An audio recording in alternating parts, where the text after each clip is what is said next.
They are present, and a perceptive Lok observes, and promptly alerts Jake. Jake's kids are taken prisoner by Quaritch's group after a skirmish breaks out. Most of them are released when Jake and Neytiri arrive in time, but Spider is captured by Quaritch, who recognizes him as his son. Within the ship, the RDA tries to force Spider to provide information about Jake, but she refuses.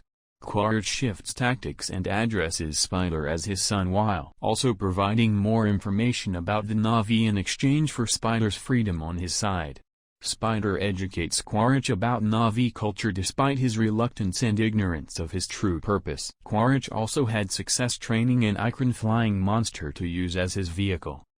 Jake persuades a reluctant Neytiri and his family to leave the Omaticaya clan and relocate to the eastern seaboard of Neytiri, a coral reef island whose clan and way of life are tailored to Pandora's aquatic habitat, in order to protect their safety from the threat Spider's knowledge of their whereabouts poses, as well as to prevent another catastrophe.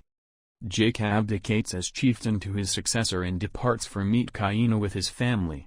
When they arrive, they are welcomed by the clan chief Donawari and his wife Rona, who at first have their doubts about them. Jake, though, explains their predicament, and it is decided to let them stay and provide shelter. Jake and his family are mocked by certain tribesmen because of their genetic human heritage, but as they learn the traditions of the reef people, they gain the respect of the tribe. While Lok makes friends with Tsireya, the daughter of clan leader Tanawari, and his wife Rona, Kiri is enamored with the underwater life of Neytiri and forms a spiritual relationship with the sea and its species. In the process of adjusting to their new surroundings, Lok fights with Tsireya's brother Aonung after the latter makes a harsh remark about Kiri and him because of their mixed human ancestry. Jake corrects his son's behavior. Lok returns to apologize to Aonung and his pals on Jake's persuasion. However, they seduce him into traveling into the Akula's domain, a hazardous sea predator, and abandon him there as payback in an attempt to harm Lok, the Akula. But Payakan, a tulkun, a peaceful and intelligent type of cetacean, whom the Neytiri regard as their spirit companion. Through signing, Lok is able to communicate with Payakan and takes out the right fin of the beast with an ancient harpoon head. Following his return to Neytiri, Chief Donawari requests that Aonung apologize to Lok for misleading him. However, Lok accepts responsibility for his actions, earning Aonung's friendship.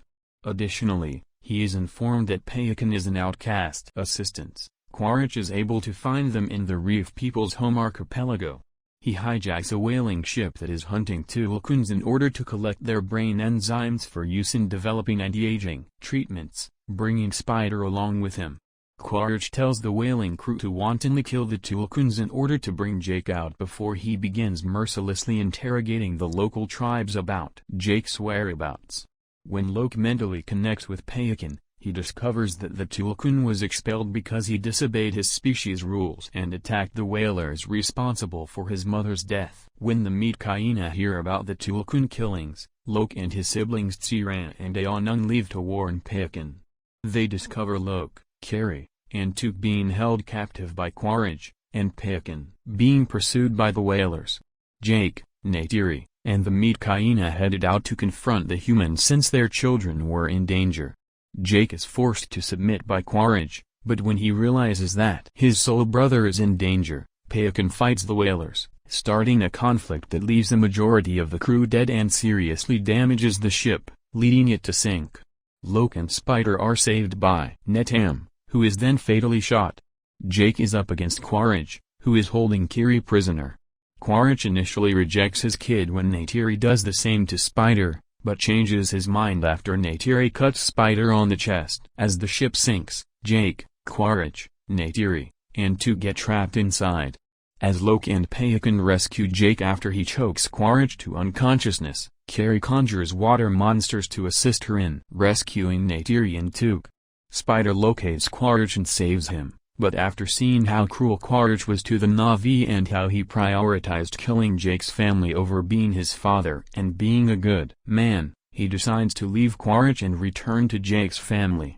Jake and his family decide to permanently reside with the Neytiri following Neteyam's funeral.